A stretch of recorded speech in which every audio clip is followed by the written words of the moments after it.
Good evening, I'm Jeff Koinange, and this is Jeff Koinange live at the Villa Rosa Kempinski. And you know, if it's Wednesday, it's all about one thing and one thing only: Politics 101. 48 hours ago, Kericho Malindi decided. Kericho went to Jubilee, Malindi went to court. So they're split. But one thing that came out of Kericho especially is that there's only one undisputed king of the rift. Let's face it, my guest may not agree. That's why we're talking today. He is distinguished professor, former dean of the State University of New York School of Law up in Buffalo, New York. And right now, for the last several months, he's been in Washington, D.C. working for, get this, the World Bank. But he's only there for secondment for about a year. He's going to go back to SUNY later in the year. He writes a column every Sunday in the Sunday Standard. And I tell you, if there's one critic of the Jubilee government, it is this man. He's consistent. He calls it without fear of favor. And yes, a lot of the times he looks into that crystal ball. Some of the times he's right. Some of the times, well, it is what it is. We're going to talk about all these issues, major things going on, corruption, the latest, youth fund, 115 million shillings allegedly put into an account of a dead individual. Wow. Some people are really, really crafty.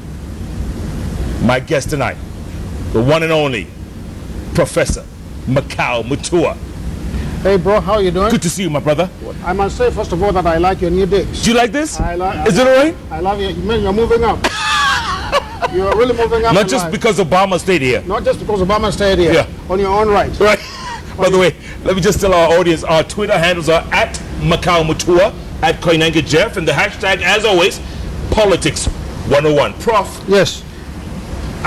Look, and I'm sure you were reading about it, and when you came into town, you've been in town long enough to know Kericho was the battleground. Yes. Kanu, yes. Jubilee. Yes. And it looked like Kanu was really had the upper hand. Yes. But come Monday, March 7th, yes, Jubilee took this whole thing. And I keep saying, and you may disagree, yes, there's one undisputed king of the rift. Yes. Yes. William Samoei Arap Ruto. Yes. What do you say? You know, I got news for you. The press likes to make a horse race when it sees good images of contrasting political kingpins. I agree that Mr. Ruto is a kingpin, but I also would let you know that Mr. Isaac Ruto, his counterpart, the Bomet governor, is also a kingpin, as in fact is Mr. Gideon Moore. So the press could not get enough of this contest. And so they made a mountain out of a molehill. This one trend, you know, one particular election, even if it is won by one side, does not a trend make. But Prof, 106,000 votes, that's a huge number. That's a huge number. Well, first of all, let me ask you a question. When did we start believing the votes that were counted by the IEBC? I mean, we've said before that the IEBC is not a credible electoral body. And you still believe that? And I still believe that. They have not done anything to convince me that they can run a clean and fair election. From what I've heard from people on the ground, I was told that there was massive voter bribery of the electorate. No one's coming out to complain, Prof. Oh, they moved on. I think that you are going to see in the next few days stories coming out of all people who are bribed. You're going to see the other side release tallies of votes, and you're going to see the picture change. But let me just say this.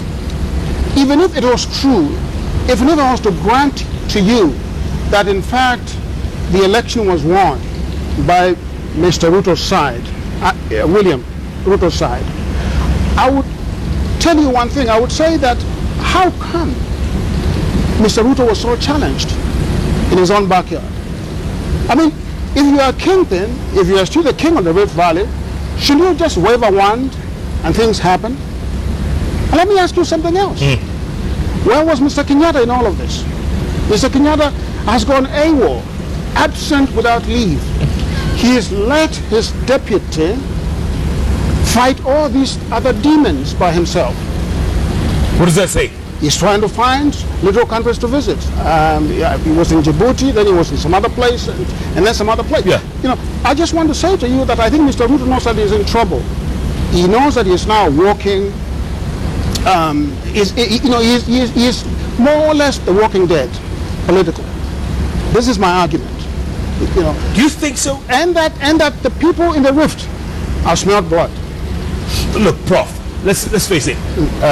Bomet Governor Isaac Ruto, yes, powerful man. Yes. He joined up with former President's son Gideon Moi. Yes. That was a formidable force. Yes. Deputy President William Ruto, he wiped the floor with them. Let's face it, he wiped the floor. But again, let me just tell you something. Again, we do not know the facts about the voting. Okay? The evidence that we have received, that I have received personally, suggests that there was a lot of voter bribery going on. That is what I'm saying. Secondly, the other side, the Bomet governor and Mr. Gideon Moi, do not control the machinery of the state. They do not. They don't control the machinery. Mr. Ruto is the deputy president. In that capacity, he controls, state power. So whatever was happening behind the scenes, we do not know. Okay. But the facts will come out in good time. Okay, how come when Jubilee wins, people say rigging? When Cord wins, as in Malindi, nobody said there was rigging. First of all, let me just say that in order for you to rig an election, you've got to wield state power. It is very difficult for you to rig an election if you do not control the machinery. So why didn't Jubilee win Malindi then? Of violence. I would simply say that, first of all, let me just say this. You only rig elections that are close enough to be rigged. If the polls show that either side is, the winning side is polling 50% or 60%, and the other side is polling 40%, those are the kinds of elections that you rig. But if the poll numbers show that one side is running away with the election, then that kind of election cannot be rigged. I think Cord ran away with the election in Malindi. I think it was impossible to rig it. I think there were some stolen votes. Oddly enough, from what I've heard, by Jubilee again. Oddly enough. Is this because Waitito was escorted out of one of the polling stations? He was not the only case. There are other cases of individuals who are frog marched out of that place. Because they were caught, committing illegal acts and doing shenanigans. What was Cord's Philip Itale doing, getting arrested? I don't know about that. I heard about it. It seemed to me that was a case of intimidation by the state. Professor, you're being really critical of these guys. No, I'm just calling it as I see them. I'm straight down the middle. Yeah. Straight down the middle. Okay, so what does this mean going into 2017, which is barely a year away? Yes. What does this mean? These two wins. Yeah. So let me just say this. I think we should set aside the Jubilee's win in Kericho, and we should set aside Cord's win in Malindi. What we should look at is the narrative that has been created around those two elections. The narrative simply was that the Kericho election would confirm Mr. Ruto as Mr. Kenyatta's solid number 2 and the person who should be his running mate in 2017, so that he could succeed Mr. Kenyatta in 2022. I think what we've seen in that election is that, first of all, as I said earlier, Mr. Kenyatta left Mr. Ruto to his own devices. Okay? To me, what this tells me is that the marriage in Jubilee between TNA on the one hand and URP on the other is what I called it in 2013. In your crystal ball? I called it nonsense on stilts. I remember. And I said that this marriage is made in hell. That this marriage will not be able to take 2 steps without crumbling into a heap. Now, I grant you, it's lasted longer than I expected. Did it? Yeah. But I'll tell you something. It's a dysfunctional relationship, and the two principals know it. Mr. Ruto knows it, Mr. Kenyatta knows it. Mr. Ruto knows that Mr. Kenyatta would like to drop him like a hot potato tomorrow. I think Mr. Kenyatta's constituents in his backyard do not fancy Mr. Ruto as his successor. So I think the noises that we are hearing from the rift are noises that suggest that Mr. Kenyatta might be looking for a different running mate, either from that region or from a different region.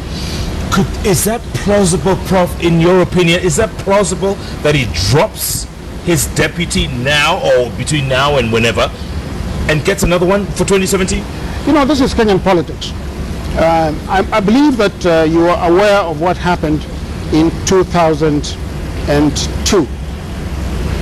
The winning coalition between Mr. Mwai Kibaki, Mr. Kijana Wamalwa, and Charles Ngilu and Kalonzo Musyoka came together in the last month of that election cycle.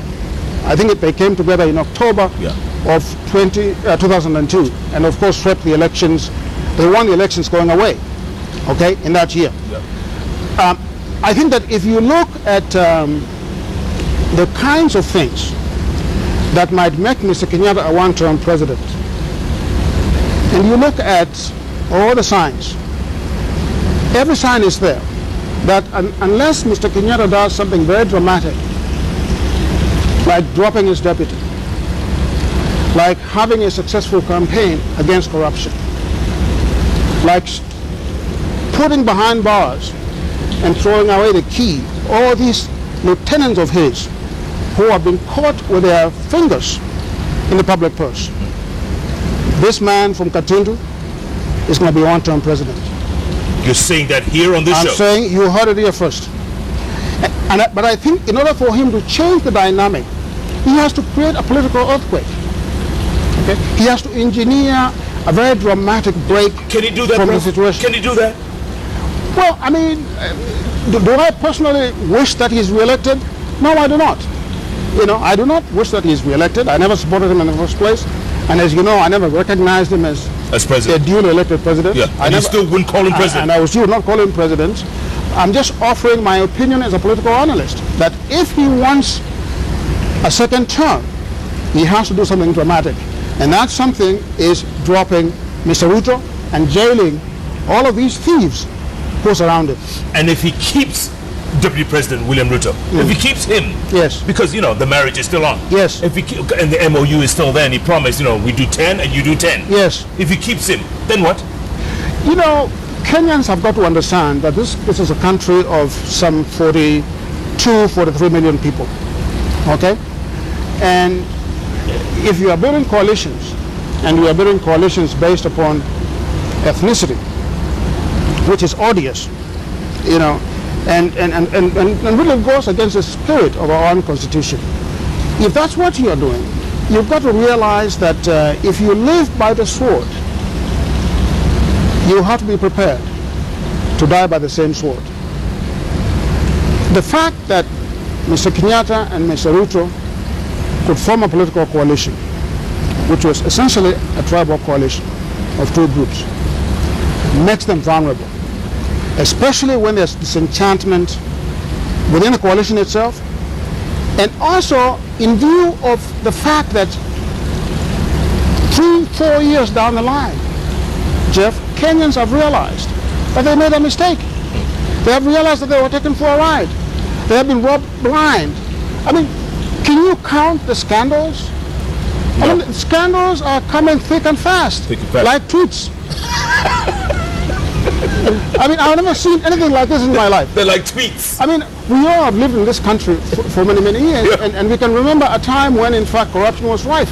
But we have never seen this kind of disease. No. And the problem, the thing that makes it really tragic for me, is that Mr. Kenyatta, who I think is a good man, and I've said that before on my show. Yes, I think he's a good man. I don't think that he is corrupt, by the way. I just don't think so. But Mr. Kenyatta is unable or unwilling to crack the whip. Unable and unwilling to crack the whip. Yeah. Recently, as you know very well, our own Chief Justice, one of the very few officials within the state who has a clean record. Has a clean record, but has a very rotten system. Wait a minute now. Wait a minute. Has a clean record and has never been implicated in any act of wrongdoing or corruption. He came out and gave an interview that I think stunned all of us. Yeah. But he spoke to power. He called us a bandit economy. He said this is a bandit economy run by cartels. This is the Chief Justice of the country. Don't you think that Kenyans ought to take notice of what the Chief Justice said? Don't you think that the executive, which is headed by Mr. Kenyatta, should take notice of what the Chief Justice said?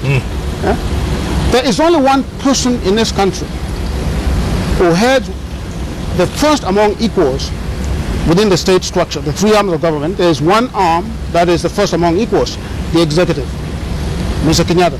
He is the only person who can deal with corruption effectively in this country, and he has failed to do so. Okay. At the same time, Prof, the Chief Justice is also the president of the Supreme Court. True enough. Right? True enough. And yet his Supreme Court has been implicated in scandals that we just cannot imagine. I want to talk about that after the break.